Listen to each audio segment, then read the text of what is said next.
ഈ പ്രദേശത്തെ നല്ലവരായ ജനാധിപത്യ വിശ്വാസികളെ നമസ്കാരം. ഈ വരുന്ന ഏപ്രിൽ മാസത്തിൽ ഇന്ത്യയിലെ 5 സംസ്ഥാനങ്ങളിൽ നിയമസഭാ തെരഞ്ഞെടുപ്പ് നടക്കുകയാണ്. കേരളം, തമിഴ്നാട്, പുതുച്ചേരി, പശ്ചിമ ബംഗാൾ, ആസാം ഇങ്ങനെ 5 സംസ്ഥാനങ്ങളിൽ നിയമസഭകളിലേക്കുള്ള തെരഞ്ഞെടുപ്പും അതോടൊപ്പം ഏതാനും ചില ഉപതെരഞ്ഞെടുപ്പുകളും നടക്കുകയാണ്.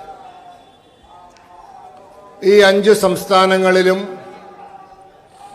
ഭാരതീയ ജനതാ പാർട്ടി ദേശീയ ജനാധിപത്യ സഖ്യം അതിശക്തമായി തന്നെ മത്സരരംഗത്തുണ്ട്. ആസാമിൽ കഴിഞ്ഞ 10 വർഷമായി NDA ഭരണത്തിലാണ്. ആ ഭരണം നിലനിർത്താൻ വേണ്ടിയുള്ള പോരാട്ടത്തിലാണ് അസമിൽ ദേശീയ ജനാധിപത്യ സഖ്യം. പശ്ചിമ ബംഗാളിൽ കഴിഞ്ഞ 15 വർഷമായി നടക്കുന്ന മമതാ ബാനർജിയുടെ നേതൃത്വത്തിൽ നടക്കുന്ന ദുർഭരണത്തിന് അവസാനം കുറിക്കാനുള്ള വലിയ പോരാട്ടത്തിലാണ് അവിടെ BJP. പുതുച്ചേരിയിൽ ദേശീയ ജനാധിപത്യ സഖ്യം അധികാരത്തിലുണ്ട്. അവിടെ BJPയുടെ ശ്രീ നമശിവായമാണ് ആഭ്യന്തര വകുപ്പ് മന്ത്രി. പുതുച്ചേരിയിൽ NDAയുടെ ഭരണം, ആ ഭരണം തുടർന്നു കൊണ്ടുപോകാനുള്ള പോരാട്ടത്തിലാണ് അവിടെ NDA. തമിഴ്നാട്ടിൽ ഒരു 5 വർഷത്തെ ഇടവേളയ്ക്ക് ശേഷം തമിഴ്നാട്ടിലെ ഭരണം തിരിച്ചു പിടിക്കാനുള്ള ശക്തമായ പോരാട്ടത്തിലാണ് തമിഴ്നാട്ടിൽ ദേശീയ ജനാധിപത്യ സഖ്യം. കേരളത്തിൽ നാളിതുവരെ കേരളം കാണാത്ത രീതിയിലുള്ള അതിശക്തമായ തെരഞ്ഞെടുപ്പ് പ്രവർത്തനങ്ങൾ നടത്തി കേരളത്തിന്റെ രാഷ്ട്രീയ ചരിത്രം തിരുത്താനുള്ള ശ്രമത്തിലാണ് കേരളത്തിൽ ദേശീയ ജനാധിപത്യ സഖ്യം. നമുക്കറിയാം, ഈ രാജ്യത്ത് കഴിഞ്ഞ 12 വർഷമായി നരേന്ദ്രമോദി സർക്കാർ ഭരിക്കുന്നു. ആ സർക്കാർ ഈ രാജ്യത്ത് നടപ്പിലാക്കിയ ക്ഷേമ പദ്ധതികൾ, ഈ രാജ്യത്ത് നടപ്പിലാക്കിയിട്ടുള്ള വികസന പ്രവർത്തനങ്ങൾ, ഈ രാജ്യത്തിന്റെ ആഭ്യന്തര സുരക്ഷയുടെ മേഖലയിൽ വരുത്തിയിട്ടുള്ള ചരിത്രപരമായ മാറ്റങ്ങൾ, ഭാരതത്തിന്റെ അതിർത്തി സംരക്ഷിക്കുന്ന കാര്യത്തിൽ ചരിത്രത്തിലില്ലാത്ത തയ്യാറെടുപ്പുകൾ, അന്താരാഷ്ട്ര രംഗത്ത് ഇന്ത്യയുടെ യശസ്സ് വാനോളം ഉയർത്തിയ നടപടികൾ, ലോകത്തെ 4ാമത്തെ സാമ്പത്തിക ശക്തിയായി ഭാരതത്തെ വളർത്തിയ സാമ്പത്തിക പരിഷ്കാരങ്ങൾ എന്നുവേണ്ട ഭാരതത്തിന്റെ മുഖച്ഛായ മാറ്റിയ 12 വർഷമാണ് കഴിഞ്ഞുപോയത്. ആ 12 വർഷത്തെ നരേന്ദ്രമോദി സർക്കാരിന്റെ ഭരണം, ആ ഭരണത്തിന്റെ നേട്ടങ്ങൾ ഉയർത്തിപ്പിടിച്ചുകൊണ്ടാണ് ദേശീയ ജനാധിപത്യ സഖ്യം ഇന്ത്യയിലെ ഈ 5 സംസ്ഥാനങ്ങളിലും തെരഞ്ഞെടുപ്പിനെ നേരിടുന്നത്. BJPക്ക് മുമ്പിൽ കൃത്യമായ കാഴ്ചപ്പാടുണ്ട്. BJPക്ക് കൃത്യമായ പദ്ധതിയുണ്ട്. BJPക്ക് കൃത്യമായ പരിപാടികളുണ്ട്. ആ കാഴ്ചപ്പാടും പരിപാടികളും പദ്ധതികളുമാണ് ദേശീയ ജനാധിപത്യ സഖ്യം ഇന്ത്യയിൽ അധികാരത്തിലുള്ള ഏതാണ്ട് 20-ലധികം സംസ്ഥാനങ്ങളിൽ ഇന്ന് നടത്തിക്കൊണ്ടുവരുന്നത്. ഇന്ത്യ പഴയ ഇന്ത്യയല്ല. ഇന്ത്യ ഇന്ന് പുതിയ ഇന്ത്യയാണ്. പുതിയ കാലഘട്ടത്തിലെ പുതിയ ഭാരതമാണ് ഇന്ന് നമ്മുടെ രാജ്യം. ആ മാറ്റം ഈ രാജ്യത്ത് സാധ്യമാക്കിയത് നരേന്ദ്രമോദിയാണ്, ഭാരതീയ ജനതാ പാർട്ടിയാണ്. ആ മാറ്റം കേരളത്തിൽ കൊണ്ടുവരണം. കേരളം ദേശീയ രാഷ്ട്രീയത്തോട് പുറംതിരിഞ്ഞു നിൽക്കാൻ തുടങ്ങിയിട്ട് നാളേറെയായി. ഇന്നും കേരളത്തിൽ ഭാരതീയ ജനതാ പാർട്ടി ഈ രാജ്യത്ത് നടത്തിയ മാറ്റങ്ങളെ അംഗീകരിക്കാൻ തയ്യാറല്ലാത്ത വലിയ വിഭാഗം ആളുകളുണ്ട്. ദൗർഭാഗ്യവശാൽ അവർ ബുദ്ധിജീവികളെന്നറിയപ്പെടുന്നു. അവർ മാധ്യമരംഗത്ത് പ്രവർത്തിക്കുന്നു. അവർ രാഷ്ട്രീയ നിരീക്ഷകരായി പ്രവർത്തിക്കുന്നു. ഇവരൊക്കെ കേരളത്തിൽ കാലാകാലം ഓരോ നറേറ്റീവുകൾ സൃഷ്ടിക്കുന്നു.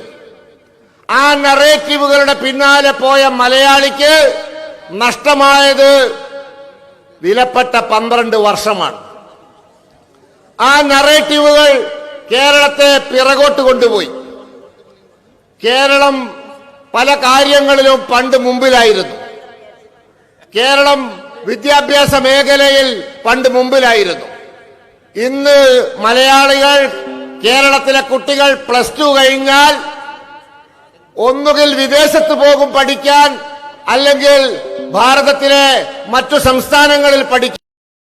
ഇന്ന് സീറ്റ് കാലിയാണ്.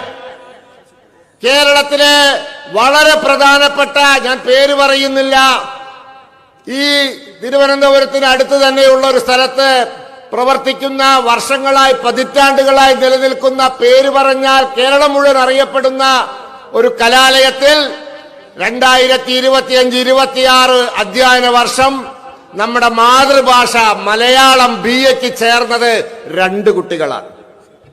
മധ്യ തിരുവിതാംകൂറിലെ പല കോളേജുകളിലും സീറ്റ് കാലിയായി കിടക്കുകയാണ്. മലബാറിന്ന് കുട്ടികൾ വന്നിട്ടാണ് മധ്യ തിരുവിതാംകൂറിലെ പ്രശസ്തമായ പല കോളേജുകളിലും ഇന്ന് ക്ലാസ്സിൽ അത്യാവശ്യം കുട്ടികളെ തികയ്ക്കാൻ സാധിക്കുന്നത്. മലയാളികളായ വിദ്യാർത്ഥികൾ പണ്ട് ബാംഗ്ലൂരിൽ പോയി, മംഗലാപുരത്ത് പോയി, പൂനെയിൽ പോയി, ഇടക്കാലത്ത് പശ്ചിമ UPയിൽ നോയിഡയിലും മോഡിനഗറിലുമൊക്കെ പോയി, ഡൽഹിയിൽ പോയി, ഡൽഹിയിലെ JNUവിൽ അല്ലെങ്കിൽ ഡൽഹിയിലെ യൂണിവേഴ്സിറ്റിയിൽ, ഡൽഹി യൂണിവേഴ്സിറ്റിയിൽ, ജാമിയ മിലിയയിൽ 100 സീറ്റ് ഒഴിവുണ്ടെങ്കിൽ അതിനപേക്ഷിക്കുന്ന 10,000-ൽ 4,000 പേരും മലയാളികളാണ്. മലയാളി നാടുവിടുകയാണ്. കേരളത്തിൽ പ്രേത ഗ്രാമങ്ങളുണ്ട്. ചെറുപ്പക്കാരെ കാണാൻ സാധിക്കാത്ത ഗ്രാമങ്ങളുണ്ട്. വയോധികന്മാർ മാത്രം ജീവിക്കുന്ന ഗ്രാമങ്ങളുണ്ട്. അങ്ങനെ മലയാളി ഈ സംസ്ഥാനത്തോട് വിട പറയുകയാണ്. എന്തുകൊണ്ട് ഈ സാഹചര്യം കേരളത്തിലുണ്ടായി? കേരളത്തിലെ വിദ്യാഭ്യാസ മേഖല തകർന്നു. കേരളത്തിലെ കലാലയങ്ങൾ, കേരളത്തിലെ സർവകലാശാലകൾ രാഷ്ട്രീയ സമര പരീക്ഷണശാലകളാക്കി മാറ്റി. BA തോറ്റവൻ MAക്ക് അഡ്മിഷൻ കൊടുക്കുന്ന കോളേജുകളുള്ള, സർവകലാശാലകളുള്ള ലോകത്തെ ഏക സംസ്ഥാനം കേരളമാണ്. ഒരേ സമയത്ത് 2 ഡിഗ്രി കോഴ്സിന് ആളുകൾ പഠിക്കുന്ന ലോകത്തെ ഏക പ്രദേശം കേരളമാണ്. ഈ അടുത്ത ദിവസം കാലടി സർവകലാശാലയിലെ വൈസ് ചാൻസലറെ മാറ്റി. എന്തിനാ മാറ്റിയത്? BA പാസ്സാവാത്തവൻ MAക്ക് അഡ്മിഷൻ കൊടുത്തു. ഞാൻ 10ാം ക്ലാസ് പാസ്സായിട്ടാണ് പ്രീ ഡിഗ്രിക്ക് ചേർന്നത്. പ്രീ ഡിഗ്രി പാസ്സായിട്ടാണ് LLBക്ക് ചേർന്നത്. ഇവിടെ എൻ്റെ മുന്നിലിരിക്കുന്ന ഡിഗ്രി കഴിഞ്ഞവരൊക്കെ അങ്ങനെ വന്നവരാ. പക്ഷേ കേരളത്തിൽ ഇപ്പോ BA പാസ്സാവണ്ട, MAക്ക് അഡ്മിഷൻ കിട്ടാൻ SFI സിന്ദാബാദ് എന്ന് വിളിച്ചാൽ മതി. അത്തോതിലാക്കി കേരളത്തിലെ സർവകലാശാലകളെ. കേരളത്തിലെ സർവകലാശാലകൾ കമ്മ്യൂണിസ്റ്റ് പ്രസ്ഥാനത്തിന് ആളെ കൂട്ടാനുള്ള, കമ്മ്യൂണിസ്റ്റ് പാർട്ടിക്ക് സമരം നടത്താനുള്ള, അവരുടെ വിദ്യാർത്ഥി പ്രസ്ഥാനത്തിനും യുവജന പ്രസ്ഥാനങ്ങൾക്കും സമര പരീക്ഷണങ്ങൾ നടത്താനുള്ള ലാബോറട്ടറികളാക്കി മാറ്റി, പരീക്ഷണശാലകളാക്കി മാറ്റി. അതിന്റെ ഫലമായി ഇന്ന് കേരളത്തിലെ എല്ലാ പ്രശസ്ത കലാലയങ്ങളിലും കുട്ടികളില്ല, കുറവാണ്. കേരളത്തിലെ സർവകലാശാലകളിൽ പഠിക്കാൻ പുറമേ നിന്ന് ആരും വരുന്നില്ല. ആഫ്രിക്കയിൽ നിന്ന് കൂടി ആരും വരുന്നില്ല. പണ്ടൊക്കെ ആഫ്രിക്കയിൽ നിന്ന് വരികയായിരുന്നു. എന്നിട്ട് അവരിവിടെ സന്തോഷ് ട്രോഫിയും നാഗ്ജി ടൂർണമെന്റ് ഒക്കെ കളിക്കുകയായിരുന്നു. ഇന്ന് അവര് പോലും വരുന്നില്ല. കേരളത്തിലെ വിദ്യാഭ്യാസ മേഖല, ആ വിദ്യാഭ്യാസ മേഖലയെ തകർത്തത് കേരളത്തിലെ കമ്മ്യൂണിസ്റ്റ് പ്രസ്ഥാനമാണ്, ഇടതുപക്ഷ സർക്കാരാണ്. പക്ഷേ കഴിഞ്ഞ കുറച്ചു കാലമായി അതിനെ മാറ്റാനുള്ള ശ്രമം കേന്ദ്ര സർക്കാരിന്റെ ഭാഗത്തുനിന്നുണ്ട്. പ്രത്യേകിച്ചും ശ്രീ ആരിഫ് മുഹമ്മദ് ഖാൻ ഗവർണറായി വന്നതിന് ശേഷം, ചാൻസലറായതിനു ശേഷം UGC കൊണ്ടുവന്ന നിയമ നടപടികളുടെ ഭാഗമായി കേരളത്തിലെ വൈസ് ചാൻസലർമാരെ നിശ്ചയിക്കാനുള്ള അധികാരം ഇന്ന് ചാൻസലർക്കും UGCക്കും കൈവന്നിട്ടുണ്ട്. അതുകൊണ്ട് കേരളത്തിലെ സർവകലാശാലകളെ വൃത്തിയാക്കാനുള്ള പണി നമ്മൾ തുടങ്ങിയിട്ടുണ്ട്. കേരളത്തിലെ അഭ്യസ്തവിദ്യരായ ചെറുപ്പക്കാർ പണ്ട് ഗൾഫിലേക്കായിരുന്നു പോയിരുന്നത്. ഗൾഫിൽ പോയാൽ ഒരു ഗുണമുണ്ട്, വർഷത്തിലൊരിക്കൽ ലീവിന് വരും. 10, 20, 30 വർഷം ജോലി ചെയ്ത് കഴിഞ്ഞാൽ തിരിച്ച് നാട്ടിൽ വരും. അവരവിടെ ഉണ്ടാക്കുന്ന പൈസ അവിടത്തെ ചെലവ് കഴിഞ്ഞ് ഇങ്ങോട്ട് അയക്കും. ഇന്നിപ്പോ എന്താ സ്ഥിതി? ഇന്ന് എന്റെയും നിങ്ങളെയും വീട്ടിലെ കുട്ടികൾ +2 കഴിഞ്ഞാൽ പോകുന്നത് ഓസ്ട്രേലിയയിലേക്കാണ്, സിംഗപ്പൂരിലേക്കാണ്, യൂറോപ്യൻ രാജ്യങ്ങളിലേക്കാണ്, ഇംഗ്ലണ്ടിലേക്കാണ്, കാനഡയിലേക്കാണ്, അയർലൻഡിലേക്കാണ്, അമേരിക്കയിലേക്കാണ്. ആരെങ്കിലും തിരിച്ചു വരുമോ? ആരെങ്കിലും തിരിച്ചു വരുമോ? അവൻ അവിടെ കോളേജിൽ ചേരും. കോളേജിൽ ചേർന്നുകൊണ്ട് നിൽക്കെ അവിടെ പാർട്ട് ടൈം ജോലി ചെയ്യും. ജോലി പിന്നീട് വിദ്യാഭ്യാസം കഴിഞ്ഞാൽ പെർമനന്റ് ആവും. അവന് പൗരത്വം കിട്ടും. ഇതേപോലെ അവിടേക്ക് പോയ മറ്റൊരു കുട്ടിയെ വിവാഹം കഴിക്കും, അവിടെ താമസമാക്കും. അച്ഛനും അമ്മയും മരിക്കുന്നത് വരെ പൈസ അയക്കും. അത് കഴിഞ്ഞാൽ കഴിഞ്ഞു. മധ്യ തിരുവിതാംകൂറിലെ ഒരുപാട് ഗ്രാമങ്ങൾ ഇന്ന് ചെറുപ്പക്കാരില്ലാത്ത ഗ്രാമങ്ങളാണ്. മലബാറിലേക്കും ആ അസുഖം ബാധിച്ചു തുടങ്ങിയിട്ടുണ്ട്. എന്തുകൊണ്ട് ചെറുപ്പക്കാർ ഇന്ത്യ വിട്ട് കേരളം വിട്ടു പോകുന്നു?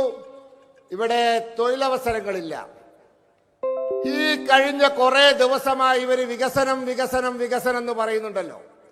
ഈ കമ്മ്യൂണിസ്റ്റുകാരുടെ മുഴുവൻ പ്രസംഗവും നിങ്ങൾ എടുത്തു നോക്ക്.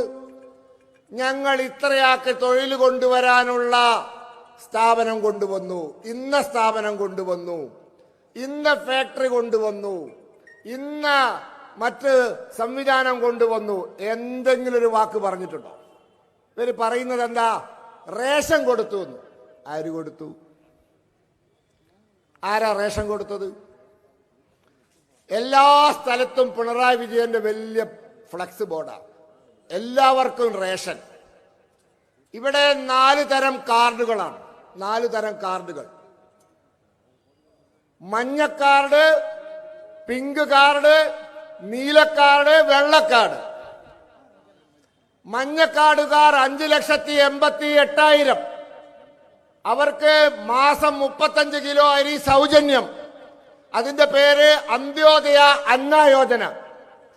5,88,000 കുടുംബങ്ങൾക്ക് മാസം 35 കിലോ അരി സൗജന്യം. അതിന്റെ പേര് അന്ത്യോദയ അന്ന യോജന. 29 ലക്ഷത്തോളം നീല റോസ് കാർഡുകാർ, പിങ്ക് കാർഡുകാർ 29 ലക്ഷത്തോളം. അവർക്ക് ആളൊന്നിന് 4 കിലോ അരിയും 1 കിലോ ഗോതമ്പും 1 കിലോ പയർവർഗ്ഗങ്ങളും. ആ പറഞ്ഞ 1 കിലോ പയർവർഗ്ഗം എല്ലാ സ്ഥലത്തും കിട്ടുന്നില്ല കേട്ടോ. കുറച്ചൊക്കെ കിട്ടുന്നുണ്ട്, കുറച്ചൊക്കെ കൊടുക്കുന്നില്ല. 4 കിലോ അരി, 1 കിലോ ഗോതമ്പ്, പലപ്പോഴും ആട്ടപ്പൊടിയായിട്ടാണ് കൊടുക്കുന്നത്, ഗോതമ്പായിട്ടല്ല. 1 കിലോ പയർവർഗ്ഗവും. ആ പദ്ധതിയുടെ പേര് ഗരീബ് കല്യാൺ അന്ന യോജന. ഗരീബ് കല്യാൺ അന്ന യോജന. 29 ലക്ഷം കുടുംബങ്ങൾക്ക് പിങ്ക് കാർഡുകാർക്ക്. പിന്നെ നീലക്കാർഡുകാർ, വെള്ളക്കാർഡുകാർ, അവർക്കൊക്കെ പൈസ കൊടുത്തിട്ടാണ്. ഇതാരാ കൊടുക്കുന്നത്? ഇതാരാ കൊടുക്കുന്നത്? ഇത് കൊടുക്കുന്നത് നരേന്ദ്രമോദി. കേരള അരി ഉണ്ടാക്കുന്നുണ്ട്. കേരള അരി ഉണ്ടാക്കുന്നു. കേരളത്തിന് ആവശ്യമായ അരിയുടെ 5% പോലും കേരളം ഉണ്ടാക്കുന്നില്ല. കേരളത്തിലേക്ക് വരുന്ന റേഷൻ കടകളിലൂടെ കൊടുക്കുന്ന അരി 1 മണി അരി ഇല്ലാതെ കൊടുക്കുന്നത് കേന്ദ്ര സർക്കാരാണ്. ഇന്നലെ ഏഷ്യാനെറ്റിൽ ചർച്ചയുണ്ടായിരുന്നു. ആ ചർച്ചയിൽ സർവീസിലുള്ള ഒരു IAS ഉദ്യോഗസ്ഥൻ പങ്കെടുത്തു. ആദ്യമായിട്ടാണ് കാണുന്നത് തെരഞ്ഞെടുപ്പ് ചർച്ചയിൽ സർവീസിലുള്ള IAS ഉദ്യോഗസ്ഥൻ. അയാൾക്ക് എന്ത് സംഭവിക്കുമെന്ന് എനിക്ക് അറിഞ്ഞുകൂടാ. Doctor B Ashok. പിന്നെ അയാൾ IAS കാരനായതുകൊണ്ടും സർവീസ് ബുക്ക് പ്രധാനമന്ത്രിയുടെ ആഫീസിലായതുകൊണ്ടും ഇവർക്കൊന്നും പ്രത്യേകിച്ചൊന്നും ചെയ്യാൻ പറ്റില്ല. അദ്ദേഹം പറഞ്ഞു, കേരള ഗവൺമെന്റിന്, സംസ്ഥാന സർക്കാരിന് റേഷൻ അരിയുടെ കാര്യത്തിൽ ചെയ്യേണ്ട ഒരേക പ്രവൃത്തി FCI ഗോഡൌണിൽ പോയി അരി എടുത്തോണ്ട് വന്ന് റേഷൻ കടകളിൽ എത്തിച്ചു കൊടുക്കുക. ഇത് മാത്രം ചെയ്താൽ മതി. ഇവിടെ സൗജന്യ അരി വിതരണം പിണറായി വിജയൻ വെച്ച ബോർഡിലെ എല്ലാവർക്കും റേഷൻ കൊടുക്കുന്നത് നരേന്ദ്രമോദിയാണ്. പിന്നെ ഒരു കാര്യമുണ്ട്, ടാറ്റയുടെ പരസ്യം പോലെയാണ്. ടാറ്റയുടെ കണ്ണൻ ദേവൻ ചായക്കൊരു പരസ്യമുണ്ട്, എന്താ അറിയോ? പ്രകൃതിയുടെ തേയില ടാറ്റയുടെ പാക്കിൽ. അതേപോലെ മോഡിയുടെ അരി പിണറായിയുടെ സഞ്ചിയിൽ. സഞ്ചി അവരേതാട്ടോ, ദോഷം പറയുന്നു. എല്ലാവർക്കും സഞ്ചി കൊടുത്തിട്ടുണ്ട് കിറ്റിന്റെ കൂടെ. പണ്ട് കേരളത്തിലെ അരി കൊടുക്കുന്നത്, ഒരു മണി അരി ഇല്ലാതെ കൊടുക്കുന്നത് നരേന്ദ്രമോദി സർക്കാരാണ്. അതാ ഞാൻ പറഞ്ഞത്, തൊഴിൽ കൊടുത്തോ നിങ്ങൾ റേഷൻ കൊടുത്തു എന്ന് പറയും. അത് ഞങ്ങൾ BJP സർക്കാർ കേന്ദ്രം കൊടുക്കുന്നതാ. തൊഴിൽ കൊടുത്തോ? എത്ര ആൾക്ക് തൊഴിൽ കൊടുത്തു? ഈ കേരളത്തിൽ കഴിഞ്ഞ 10 വർഷത്തിനിടയിൽ 10 ആൾക്ക് തൊഴിൽ കൊടുക്കുന്ന ഒരു പുതിയ സ്ഥാപനവും വന്നിട്ടില്ല. ഒരു പുതിയ സ്ഥാപനവും വന്നിട്ടില്ല.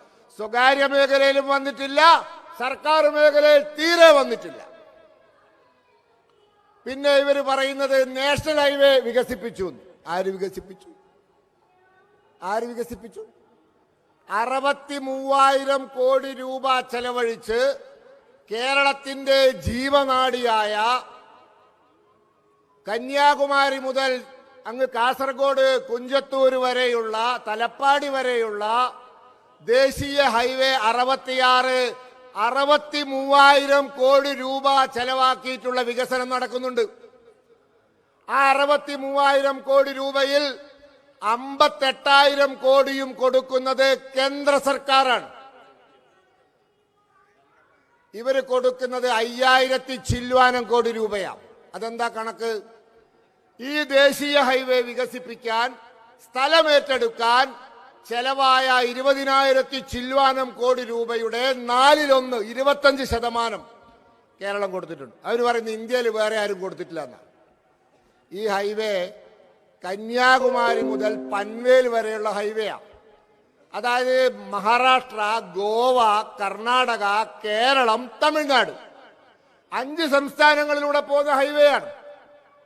ഈ ഹൈവേ തലപ്പാടി അതിർത്തി കടന്നാൽ കർണാടകത്തിലൂടെയാണ് 300 ചില്വാനം കിലോമീറ്റർ പോകുന്നത്. അവിടെ 2018-19 കാലഘട്ടത്തിലാണ് ഹൈവേ നിർമ്മാണം നടന്നത്. അന്ന് ഞാൻ അവിടെ ഉണ്ട്. അന്ന് 18-ൽ കർണാടകയിൽ അസംബ്ലി തെരഞ്ഞെടുപ്പാണ്. അവിടെ മൂകാംബിക ക്ഷേത്രം നിൽക്കുന്ന ബൈന്ദൂർ മണ്ഡലത്തിലേക്ക് എന്നെ പറഞ്ഞയച്ചു, ഹാസനിലേക്ക് രാജീവ് RSനെയും പറഞ്ഞയച്ചു. ഞങ്ങൾ അവിടെ ഉണ്ട്. അവിടെ ഈ ഹൈവേയുടെ ഭൂമി ഏറ്റെടുക്കാൻ ചെലവായ പൈസയുടെ 30% കർണാടകയാണ് കൊടുത്തത്. ഇവിടെ 25 കൊടുത്തിട്ടുള്ളൂ. മിനിമം 25 കൊടുക്കണമെന്നാണ് നിയമം. അതുകൊണ്ട് ഇവർ മിനിമത്തിൽ ഒതുക്കി. അവർ 30 കൊടുത്തു. തെലുങ്കാന, പഞ്ചാബ് പോലുള്ള സംസ്ഥാനങ്ങൾ ദേശീയ ഹൈവേ വികസനത്തിന് 50% കൊടുക്കുന്നുണ്ട്. വടക്കു കിഴക്കൻ സംസ്ഥാനങ്ങൾ ഭൂമി പൂർണ്ണമായും സൗജന്യമായി 100% അവരാണ് കൊടുക്കുന്നത്. ഇവരിവിടെ നിർബന്ധമായും കൊടുക്കേണ്ട ഭൂമി ഏറ്റെടുക്കാനുള്ള ചെലവിന്റെ 20% മാത്രമാണ് കൊടുത്തത്. 58,000 കോടി രൂപ ചെലവഴിച്ചിട്ടാണ് ഈ ഹൈവേ കേന്ദ്ര സർക്കാർ വികസിപ്പിക്കുന്നത്. അതും ഇവർ ഏറ്റെടുക്കുകയാണ്. പിന്നെ ഇവർ പറയുന്നത് കേരളത്തിലെ gas pipeline, GAIL pipeline ഞങ്ങൾ യാഥാർത്ഥ്യമാക്കിയെന്നാണ്. നിങ്ങൾ മനസ്സിലാക്കേണ്ടത് 2003-ൽ കൊച്ചിയിൽ ഉദ്ഘാടനം ചെയ്തതാണ് ഗെയിൽ പൈപ്പ് ലൈൻ പദ്ധതി. എന്ന് 2003-ൽ. അന്ന് ഇന്ത്യയിൽ 2 സ്ഥലത്താണ് പരീക്ഷണാടിസ്ഥാനത്തിൽ ഗെയിൽ പൈപ്പ് ലൈൻ പദ്ധതി തുടങ്ങിയത്. എന്ന് വെച്ചാൽ പൈപ്പിലൂടെ ഗ്യാസ് വരുന്നത്. നമ്മളിപ്പോൾ സിലിണ്ടർ ഗ്യാസ് ഏജൻസി പോയി ബുക്ക് ചെയ്ത് വാങ്ങിക്കൊണ്ടുവന്ന്, അല്ലെ അവൻ കൊണ്ടുതന്ന് ഗ്യാസ് ഫിറ്റാക്കുന്ന പണി നിർത്തി. വെള്ളം പൈപ്പിലൂടെ വരുന്നത് പോലെ പൈപ്പിലൂടെ ഗ്യാസ് വരുന്ന പദ്ധതിയാണ് ഗെയിൽ പൈപ്പ് ലൈൻ പദ്ധതി. 2003 ഇന്ത്യയിൽ അത് 2 സ്ഥലത്ത് പരീക്ഷണ അടിസ്ഥാനത്തിൽ തുടക്കം കുറിച്ചു. ഒന്ന് അഹമ്മദാബാദിൽ, 2 കൊച്ചിയിൽ. അടൽ ബിഹാരി വാജ്പേയി ഇന്ത്യയുടെ പ്രധാനമന്ത്രിയാണെന്ന് അന്നാ തുടങ്ങിയത്. അഹമ്മദാബാദിൽ 3ാം ഘട്ടം പൂർത്തിയായി 4ാം ഘട്ടത്തിലാണ്. അഹമ്മദാബാദ് നഗരത്തിൽ മുഴുവൻ പൈപ്പിലൂടെയാണ് ഗ്യാസ് കൊടുക്കുന്നത്. ഇന്ന് അഹമ്മദാബാദും കഴിഞ്ഞ് പ്രാന്തപ്രദേശങ്ങളിലേക്ക് അത് വ്യാപിക്കാൻ തുടങ്ങി. കൊച്ചിയിൽ ആരംഭിച്ച ഗെയിൽ പൈപ്പ് ലൈൻ പദ്ധതി 2026 23 കൊല്ലം കഴിഞ്ഞിട്ടും ഇന്നും പകുതി വഴിയിലാണ്. നരേന്ദ്രമോദി 2014 വന്നപ്പോഴാണ് ഈ മുടങ്ങിക്കിടന്ന ഗെയിൽ പൈപ്പ് ലൈൻ പദ്ധതി ഇവരെ കൊണ്ട് നിർബന്ധിപ്പിച്ച് ആരംഭിച്ച് ഇത് നടപ്പിലാക്കിയത്. ഇത് മോഡിയുടെ പദ്ധതിയാ, കേന്ദ്രത്തിന്റെ പദ്ധതിയാ. ഇത് നിന്നുപോയതാ, 23 വർഷമായി. ഇത് പുനരാരംഭിച്ചത് നരേന്ദ്രമോദിയാണ്. ഇനി ഇവര് പറയുന്നത് ഇവര് കേരളത്തില് എല്ലാവർക്കും വൈദ്യുതി എത്തിച്ചു എന്നാ. ആരെത്തിച്ചു? 2014 നരേന്ദ്രമോദി സർക്കാർ അധികാരത്തിൽ വരുമ്പോൾ ഇന്ത്യയിലെ 18,000 ഗ്രാമങ്ങളിൽ വൈദ്യുതിയില്ല. 18,000 ഗ്രാമങ്ങളിൽ. അതിൽ ഇടുക്കി ജില്ലയിലെ ഗ്രാമങ്ങളുണ്ട്, പാലക്കാട് ജില്ലയിലെ ഗ്രാമങ്ങളുണ്ട്, വയനാട് ജില്ലയിലെ ഗ്രാമങ്ങളുണ്ട്, കാസർഗോഡ് ജില്ലയിലെ ഗ്രാമങ്ങളുണ്ട്. ആ ഗ്രാമങ്ങളിൽ മുഴുവൻ 1000 ദിവസത്തിനുള്ളിൽ വൈദ്യുതി എത്തിക്കാൻ, ഇന്ത്യയിലെ അവസാനത്തെ ഗ്രാമത്തിലും വൈദ്യുതി എത്തിക്കാൻ നരേന്ദ്രമോദി സർക്കാർ തീരുമാനിച്ചു. 934ാമത്തെ ദിവസം 1000 ദിവസത്തിൽ എത്തിക്കാനാണ് തീരുമാനിച്ചത്. 934ാമത്തെ ദിവസം 2017 ഈ രാജ്യത്തെ അവസാനത്തെ ഗ്രാമത്തിലും വൈദ്യുതി എത്തിച്ചു. അതിൽ കേരളത്തിലെ 4-5 ജില്ലകളിൽ ഇതെത്തിച്ചു. കേരളത്തിലെ ഗ്രാമീണ മേഖലയിൽ ഉൾപ്രദേശങ്ങളിൽ പോയാൽ ഇലക്ട്രിക് പോസ്റ്റിന്റെ മുകളിൽ മഞ്ഞ പെയിന്റിൽ കറുത്ത പെയിന്റ് കൊണ്ട് എഴുതിയിട്ടുണ്ടാവും. എന്താണ്? DDGYA. എന്താ? ദീൻ ദയാൽ ഗ്രാമ ജ്യോതി യോജന. ഇത് എല്ലാ നാട്ടുപ്രദേശത്തും കാണാം. അതാണ് പദ്ധതി.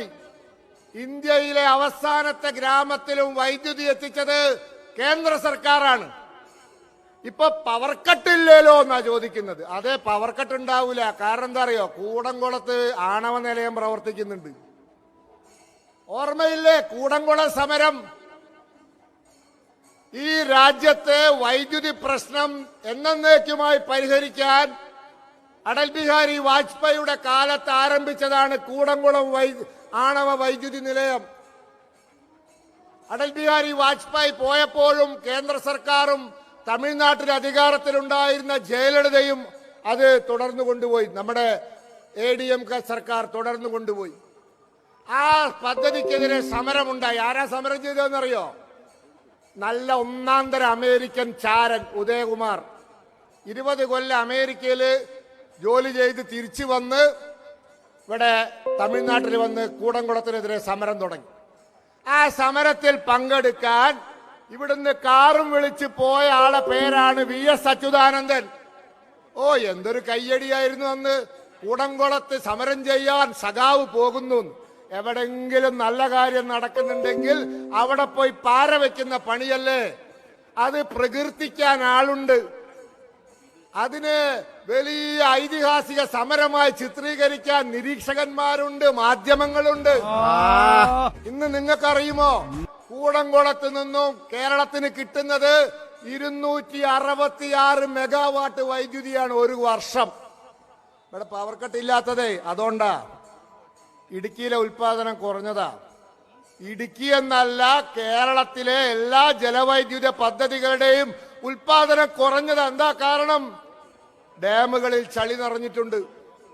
പതിറ്റാണ്ടുകളായി ഒഴുകി വന്ന ചളി ഡാമുകളിൽ നിറഞ്ഞതുകൊണ്ട് ഡാമുകളുടെ സംഭരണ ശേഷി, അണക്കെട്ടുകളുടെ സംഭരണ ശേഷി കുറഞ്ഞതുകൊണ്ട് വൈദ്യുതി ഉൽപാദനം താഴോട്ടാ.